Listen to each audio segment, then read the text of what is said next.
আজ হঠাৎ দুপুরে বিএনপি জামায়াতের সংঘর্ষ শুরু হয়েছে। মির্জা ফখরুল গুলিবিদ্ধ হয়েছেন ঘটনাস্থলে। দর্শক, এই মুহূর্তে দেখতে পাচ্ছেন বিএনপি জামায়াতের মুখোমুখি সংঘর্ষ এবং রাজপথ উত্তাল এই মুহূর্তে।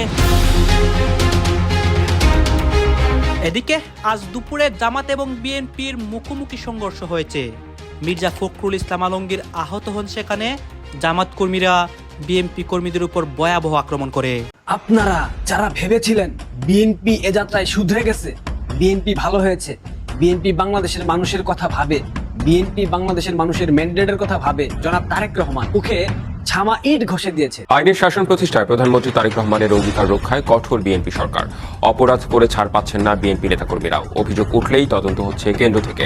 সত্যতা পেলে দলীয় ব্যবস্থার পাশাপাশি নেওয়া হচ্ছে আইনি ব্যবস্থাও।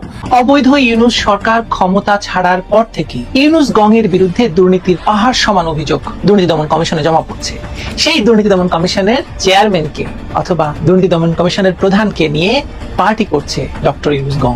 অন্তর্বর্তী সরকার ক্ষমতায় থাকাকালীন পুলিশ সদস্যদের হত্যার বিষয়ে আসলে তেমন কোনো পদক্ষেপ নেওয়া হয়নি।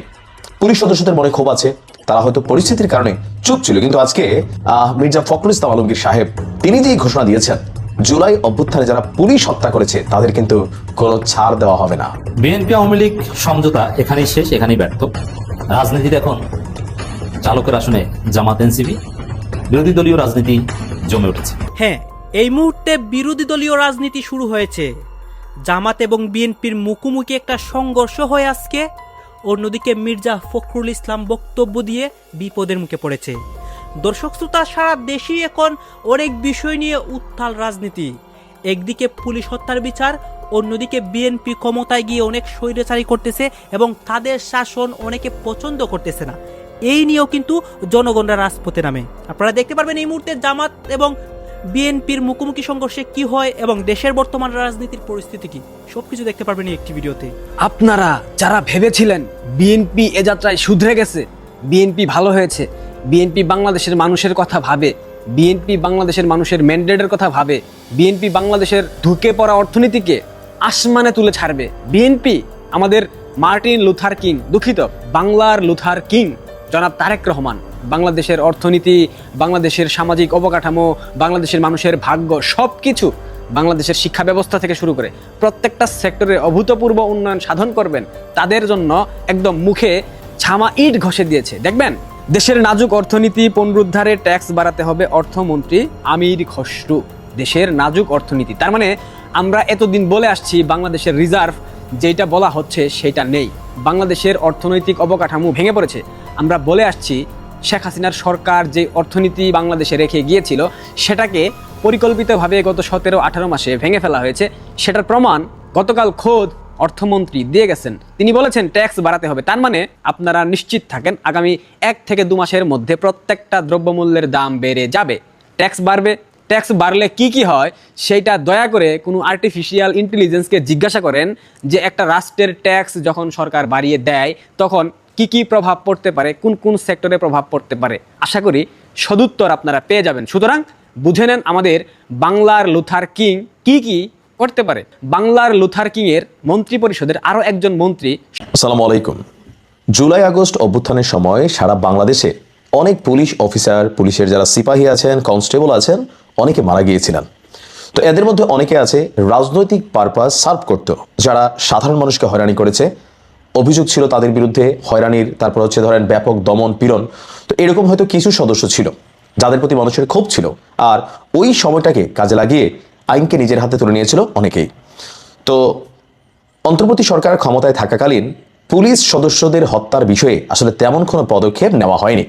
পুলিশ সদস্যদের মনে ক্ষোভ আছে, তারা হয়তো পরিস্থিতির কারণে চুপ ছিল। কিন্তু আজকে আমাদের যিনি বিএনপির খুবই গুরুত্বপূর্ণ ব্যক্তিত্ব বা বর্তমান সরকারেরও খুবই গুরুত্বপূর্ণ একজন ক্যারেক্টার মির্জা ফখরুল ইসলাম আলমগীর সাহেব, তিনি যেই ঘোষণা দিয়েছেন জুলাই অভ্যুত্থানে যারা পুলিশ হত্যা করেছে তাদের কিন্তু কোনো ছাড় দেওয়া হবে না।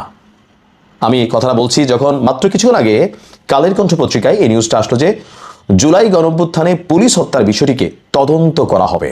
আর এই বক্তব্যকে দিয়েছেন বর্তমান সরকারের প্রভাবশালী মন্ত্রী হিসেবে যিনি আছেন স্থানীয় সরকার, পল্লী উন্নয়ন এবং সমবায় মন্ত্রী মির্জা ফখরুল ইসলাম আলমগীর। এ বিষয়ে স্বরাষ্ট্রমন্ত্রীর বক্তব্যই কার্যকর হবে বলে উল্লেখ করেছেন। অর্থাৎ সালাউদ্দিন আহমেদ যিনি স্বরাষ্ট্রমন্ত্রীর দায়িত্ব পালন করছেন তিনি কিন্তু অনেকগুলো ডিপার্টমেন্ট, বিশেষ করে পুলিশ ওনার কন্ট্রোলে। সো পুলিশদের একটা আবেগ, অনুভূতি বা অভিযোগের বিষয় ছিল, যেহেতু তিনি স্বরাষ্ট্রমন্ত্রী, সেই ক্ষেত্রে পুলিশ সদস্যদের মনোবলকে মাথায় রেখে তিনি ঘোষণা দিয়েছিলেন সম্ভবত, সেখান থেকেই এই বক্তব্যটা সামনে আসলো। আজকে দুপুরে ঠাকুরগাঁও শহরের হাজিপাড়া হাফিজিয়া মাদ্রাসা ভবনে ভিত্তিপ্রস্তর স্থাপন, তো সেই একটা প্রোগ্রামে যখন সাংবাদিকদের প্রশ্ন ছিল, তো তিনি বলছিলেন যে স্বরাষ্ট্রমন্ত্রী যেটা বলেছেন সেটাই হবে, তদন্ত হয়েছে, প্রয়োজন হলে আবারও হবে, বিষয়গুলো যেহেতু আদালতে আছে, আদালতের সিদ্ধান্ত সেটা আমরা মেনে চলবো। অর্থাৎ পুলিশ তদন্ত, পুলিশ হত্যার যে তদন্ত ইস্যু, সেটা আদালতে তদন্তাধীন রয়েছে। এখন বিএনপি সরকার আসার পরে ডক্টর ইউনূস সরকারের মতন আসলে কি বিষয়টা নিয়ে চুপ থাকবে, নাকি আসলে কার্যকর কোনো পদক্ষেপ নেবে? এ নিয়ে আবার যারা জুলাই যোদ্ধা আছেন তাদের ভাই ঘুম হারাম অনেক সমন্বয়কদের, কারণ তারা যেমন ওই যে মাহাদি নামক যে ছেলেটা ছিল, বানিয়াচং থালা জানাই দিছি, এসআই সন্তোষকে পুড়ে ফেলছি, এরকম আত্মস্বীকৃতি দানকারী যে সকল ব্যক্তিরা আছেন তাদের জন্য কিন্তু কপালে দুর্দিন আসছে। কেন? কারণ এভাবে প্রকাশ্যে বক্তব্য দেওয়ার পরে তৎকালীন প্রেক্ষাপটে ডক্টর ইউনূস তিনি আসলে কোনো ভূমিকা নেননি, কিন্তু পরবর্তী সময় বিষয়গুলো কিন্তু আলোচনায় রয়েছে।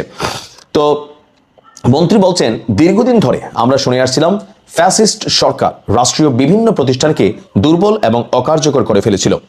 নতুন সরকারের সামনে বড় চ্যালেঞ্জ হলো সে সকল প্রতিষ্ঠানকে পুনর্গঠন করা, জবাবদিহিতা নিশ্চিত করা এবং সুশাসনের পুনঃপ্রতিষ্ঠা করা। আর সেই কারণেই এখানে যেহেতু অনেকগুলো ডিপার্টমেন্ট, বিশেষ করে একটা সরকারের স্ট্যাবিলিটি এটা ডিপেন্ড করে স্বরাষ্ট্র মন্ত্রণালয়ের একটা বড় ভূমিকা থাকে, বিশেষ করে আমাদের আইনশৃঙ্খলা বাহিনীর যে সকল ভাইরা আছেন, পুলিশরা। তো পুলিশদেরকে প্রত্যেকটা সরকারই তাদের রাজনৈতিক কাজে ব্যবহার করে, এটা বাংলাদেশের চিরাচরিত একটা চরিত্র। আর ইউনূস সরকারের সময় পুলিশ আইন একটা সংশোধনের ইস্যু ছিল, যে পুলিশ আসলে কার নির্দেশে চলবে, পুলিশ কি স্বতন্ত্র সেনাবাহিনীর মতন স্বতন্ত্র স্বাধীন প্রতিষ্ঠান হিসাবে চলবে কিনা, নাকি আসলে যেইভাবে ছিল, তো এখন পর্যন্ত কিন্তু যেইভাবে ছিল আগে এইভাবেই রয়ে গেছে। তো সেই ক্ষেত্রে নতুন সরকারের কমিটমেন্ট হচ্ছে পুলিশকে তারা কোনো রাজনৈতিক কাজে ব্যবহার করবেন না। আর যদি করেন, আমাদের যারা পুলিশ সদস্যরা আছেন, এই যে জুলাই অভ্যুত্থানে বললাম না যে অনেক ঘটনা ঘটছে, তো 2-4 জন পুলিশ অফিসার তো ছিলেনই যারা আসলে রাষ্ট্রকে সার্ভ করার বদলে রাজনৈতিক ব্যক্তিদেরকে সার্ভ করছেন, আর এর জন্য অনেক ভালো মানুষকে ফাঁসিয়েছেন, বিভিন্নভাবে জুলুম করেছেন, নির্যাতন করেছেন। বিএনপি আওয়ামী লীগ সমঝোতা এখানেই শেষ, এখানেই ব্যর্থ। রাজনীতিতে এখন চালকের আসনে জামাত এনসিপি, বিরোধী দলীয় রাজনীতি জমে উঠেছে। দর্শক, খবর, আওয়ামী লীগ নেতাকর্মীদের জামিনের পর ফের গ্রেপ্তারের নির্দেশ। মজা না? বিএনপি অফিস খুলে দেয় এবং বিএনপি ক্ষমতা আসার সাথে সাথে তারা জামিন পায়, এবং আওয়ামী লীগের উপর থেকে বলা হয়েছে না, তারেক আব্বার বিরুদ্ধে কিছু বলবেন না, জামিনের খবর প্রচার করবেন না। না, বিএনপি ভালো। মজা না? এখন জামিনের পর এখন গ্রেপ্তার করার নির্দেশ পেয়েছে। শুধু এটা না, বিএনপির গণধোলাই খাবেন। জামাত এনসিপির সাথে আওয়ামী লীগের কোনো মারামারি বাদ নেই, এবং আওয়ামী লীগের সবচেয়ে বেশি শত্রুতা হওয়ার কথা এনসিপির সাথে, কারণ এনসিপির এই ছেলেরাই কিন্তু নেতৃত্ব দিয়ে আওয়ামী লীগকে একদম নিশ্চিহ্ন করে দিয়েছে। কিন্তু রাজনীতি এমনই, এই আওয়ামী লীগের লোকজন সবচেয়ে বেশি জয়েন করবে এনসিপিতে। এই কথাটা লিখে রাখেন, এই আওয়ামী লীগের লোকজন সবচেয়ে বেশি জয়েন করবে এনসিপিতে। যেমন সবচেয়ে বেশি স্বাধীনতা বিরোধী কিংবা রাজাকাররা বিএনপিতে যোগ দিয়েছিল একটা পর্যায়ে, মুসলিম লীগের লোকজন সবার ঠিকানা হয়েছিল বিএনপি। ওরকম এই আওয়ামী লীগের লোকজন, আওয়ামী লীগ রাজনৈতিকভাবে কিছুটা সুবিধা পাবে, কিন্তু কখনোই বড় দল হয়ে উঠতে পারবে না। 4th কিংবা 5th, সর্বোচ্চ 3rd দল হতে পারবে, 1st কিংবা 2nd আর কখনোই হতে পারবে না, কখনো না। সজীব ওয়াজেদ, জয় পুতুল এদেরকে দেশে এসে নেতৃত্ব দিয়ে দিলেও কখনো 1st বা 2nd হতে পারবে না, জনগণের সমর্থন পাবে না। কিন্তু ফিক্সড যে তাদের কিছু ভোটার আছে, এটা নিয়ে তারা 4th কিংবা 5th হিসেবে এক্সিস্ট করতে পারবে, রাইট? তো এই জায়গায় বিএনপি আওয়ামী লীগের সাথে যে সমঝোতাটা হয়েছে, যেমন আপনারা জানেন যে সমঝোতার ফলে ভারত এখানে মধ্যস্থতা করেছে, আওয়ামী লীগের লোকজন বিএনপিকে এবং না ভোটে ভোট দিয়েছে, বিএনপি ক্ষমতা এসেছে। সে চুক্তি অনুযায়ী আওয়ামী লীগ অফিস খুলতে গেছে, কিন্তু দেখা গেছে যে অফিস খুলতে গেলে মার খেতে হয়, অফিস খুলতে গেলে গ্রেপ্তার হতে হয়। জামিন পেয়েছে, যে বিচারক জামিন দিয়েছে সেই বিচারককে কার্যত পারলে মারে, মব করে। ওই বিচারক এখন নিরাপত্তাহীনতায়, সে কিভাবে বরিশাল থেকে ট্রান্সফার হয়ে যাবে সেই চিন্তায় আছে।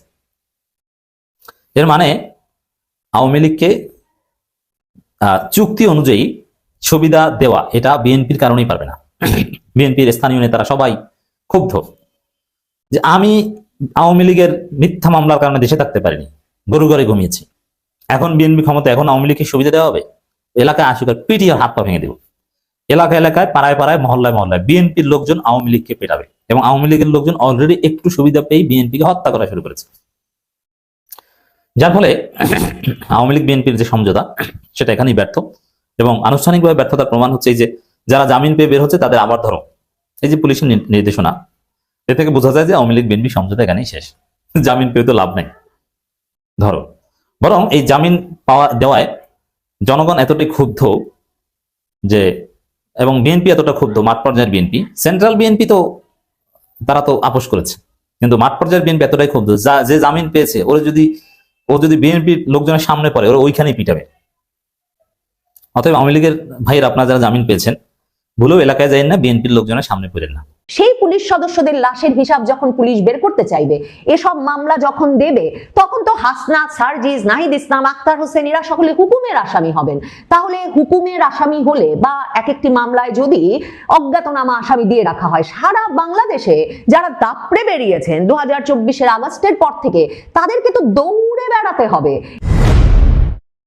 তারেক রহমান ক্ষমতা গ্রহণের পরপরই হাসনাত, সার্জিসদের মতো জুলাই আন্দোলনের বিপ্লবী নেতাদের, ছাত্র তরুণ নেতারা যারা জাতীয় নাগরিক পার্টির নেতা, বৈষম্য বিরোধী ছাত্র আন্দোলনের নেতা, কিংবা আরো নানা রকম মঞ্চ, ঐক্য, অ্যালায়েন্স গড়ে নেতৃত্ব দিয়ে আসছেন 2024-এর 5ই আগস্টের পর থেকে, এবং সারা বাংলাদেশটা একরকমের দাবড়ে বেড়াচ্ছেন, তাদের ইচ্ছায় পরিচালনা করছেন। তারেক রহমান অত্যন্ত গুরুত্বপূর্ণ মনে করেছেন ক্ষমতা গ্রহণের সাথে সাথে এদেরকে এই ইঙ্গিতটা বুঝিয়ে দেওয়া যে অন্তর্বর্তী সরকারের মতো, ইউনূস সরকারের মতো কোনো বাড়তি আশকারা তিনি এই তরুণ নেতাদের দেবেন না।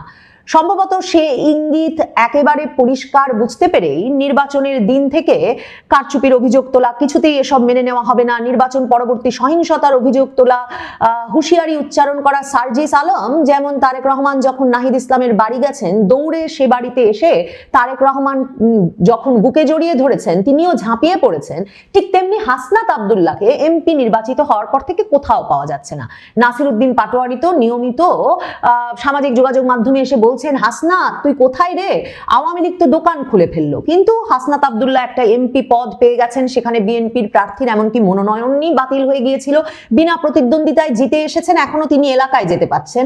আক্তার হোসেন যেমন তার এলাকায় জিতেছেন বটে, কিন্তু এলাকায় গিয়ে স্বস্তি পাচ্ছেন না জাতীয় নাগরিক পার্টির নেতা হান্নান মাসুদও। এমন একটা পরিস্থিতিতে জাতীয় নাগরিক পার্টির নেতারা সবচেয়ে ভয় যেটা নিয়ে পাচ্ছিলেন এই জুলাই আন্দোলনের নেতারা, সেটা হচ্ছে যে অন্তর্বর্তীকালীন সরকারের আমলে তাদেরকে জুলাই আন্দোলনের সময় সকল প্রকার খুন, হত্যা, লুটপাট, অগ্নিসংযোগের জন্য যে দায় মুক্তি দিয়ে দেওয়া হয়েছিল ঢালাওভাবে, এবং পুলিশ হত্যা সহ রাষ্ট্রীয় সম্পদ বিনষ্টের অভিযোগে কোনো মামলা 2024-এর জুলাই আগস্ট সময়কালের কিংবা পরবর্তী সময়ের গৃহীত হয় নাই থানায়, তদন্ত হতে পারে নাই এই অন্তর্বর্তী সরকারের সময়, যার প্রভাবে তারা আরো দোর্দণ্ড প্রতাপে সারা বাংলাদেশে রাজত্ব করে বেরিয়েছেন।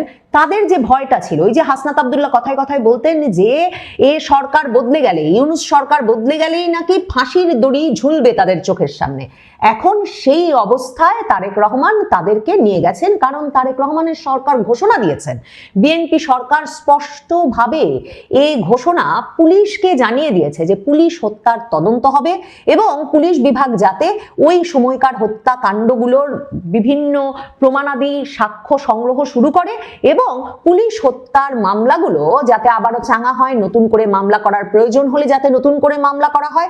জনরোষে পড়তে শুরু করেছেন বৈষম্য বিরোধী আন্দোলনের নেতারা, বিভিন্ন জায়গায় বিভিন্নভাবে জনরোষে পড়ছেন। জনগণকে বিগত 1.5 বছর ধরে যে তিক্ত অভিজ্ঞতা তারা দিয়েছেন, সেই অভিজ্ঞতার প্রতিদান এখন জনগণ দিতে শুরু করেছে। নানাভাবে বৈষম্য বিরোধী আন্দোলনের নেতারা আক্রান্ত হচ্ছেন কিংবা আক্রান্ত হওয়ার ভয় পাচ্ছেন, এরকম ঘটনা আমরা একেবারে তৃণমূল থেকে জাতীয় পর্যায়ে দেখছি। এটা জুলাই আন্দোলন এবং আন্দোলনকারী জুলাই যোদ্ধাদের জন্য অনেক বড় অসম্মানের একটা ঘটনা। তেমনই একটা ঘটনা সম্প্রতি ঘটেছে পঞ্চগড়ে। জনরোষে পড়েছেন এক জুলাই যোদ্ধা, জুলাই নেতা, এবং জনরোষে পড়ে আক্রান্ত হয়েছিলেন। পুলিশ তাকে সেখান থেকে কোনো মতে উদ্ধার করে সেফ জায়গায় নিয়ে গেছে।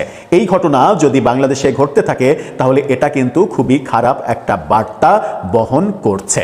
চলুন একটু জেনে দেখি পঞ্চগড়ে কি হলো, কি ঘটনা ঘটলো সেখানে, সেগুলোর মাধ্যমে আমরা কি ইঙ্গিত পাচ্ছি, জাতীয় পর্যায়ের নেতারাই বা কি বলছেন, সেগুলো আলোচনা করে বোঝার। দর্শক আপনারা তো দেখলেন এখানে কি কথা হচ্ছে, অনেকেই কিন্তু অনেক কথা বলতেছে, অনেকে আলোচনা করতেছে, অনেকে সমালোচনা করতেছে দেশের বিভিন্ন অবস্থা এবং পরিস্থিতি নিয়ে। বিশেষ করে এখানে আমরা দেখতে পাচ্ছি দেশের রাজনীতির প্রেক্ষাপট নিয়ে কথা হয়, এবং এখানে আমরা দেখতে পাচ্ছি বিএনপি জামাতের বিষয়ে কথা হয়, বা পুলিশের যে ঘটনাটি এটা নিয়ে কথা হয়। গাইজ, এই বিষয়গুলো দেখে এবং দেশের রাজনীতির প্রেক্ষাপটগুলো নিয়ে আপনাদের মন্তব্য কি? আপনাদের মন্তব্যটা অবশ্যই আপনারা আমাদের কমেন্ট বক্সে লিখে যাবেন। আর হ্যাঁ, তখন আপনাদেরকে আমরা যা কিছু দেখিয়েছি সব কিছু আমরা সোশ্যাল মিডিয়া থেকে সংগ্রহ করেছি। এখানে আমাদের নিজস্ব কোনো মন্তব্য নেই বা আমাদের নিজস্ব কোনো সিদ্ধান্ত নেই। সর্বশেষে আপনাদের কাছে আমাদের একটা রিকোয়েস্ট থাকবে, আপনারা আমাদের চ্যানেলের নতুন দর্শক হয়ে থাকলে চ্যানেলটি সাবস্ক্রাইব করবেন এবং পাশে থাকা বেল বাটনটি বাজাবেন, যাতে করে নেক্সট ভিডিওটা সবার আগে আপনাদের কাছে পৌঁছে যায়। ধন্যবাদ।